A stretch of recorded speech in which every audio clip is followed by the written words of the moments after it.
महाराष्ट्र लोकांचे मत, लोकांचा विश्वास, आमची बातमी. काय मागणी आहे?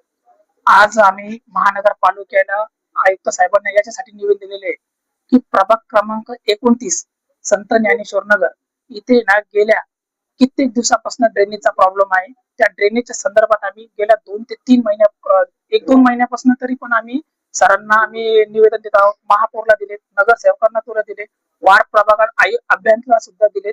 तर आमची एकच मागणी आहे की येत्या 12 तारखेपर्यंत जर ड्रेनेजचा प्रश्न हा सुटला नाही तर 13 तारखेला हिंदू क्रांती संघटनेतर्फे इथं आयुक्त साहेबांसमोर आंदोलन केलं जाईल. आपलं आंदोलन कशा प्रकारे? जे आता ड्रेनेजला जर समजून घ्या, आता आमचा जो ड्रेनेजचा प्रॉब्लेम आहे, जर आता तिथं लेडीजचा आहे ना, लेडीजचा झाला, जेंट्सचा झाला, बाथरूमचा प्रॉब्लेम आहे, जर आमचा तो प्रॉब्लेम सॉल्व्ह झाला नाही तर मग ते उद्या महानगरपालिकेच्या समोर आम्ही सगळ्या गोष्टी करणार. आता आयुक्त साहेबांशी आपण भेट घेतली, आपल्याला काय आश्वासन देण्यात आलं? साहेब फक्त एवढंच म्हणे की बघतो.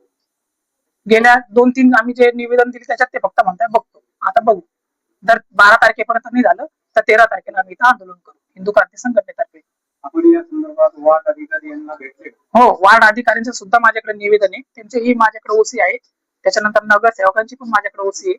सगळ्यांना आम्ही भेटलो आम्ही त्याच्यावर. त्यांनी यावर काय काय उत्तर दिलं? त्यांनी याच्यावर की करू, बघू, आता बघू. आता 12 तारखेपर्यंत प्रॉब्लेम म्हणजे नेमका काय प्रॉब्लेम येतो? आमच्याकडे ड्रेनेज, नवीन ड्रेनेज होण्याबाबत. ड्रेनेज लाईनच नाही. ड्रेनेज लाईनच नाही. आपल्या आंदोलनाची दिशा कुठे?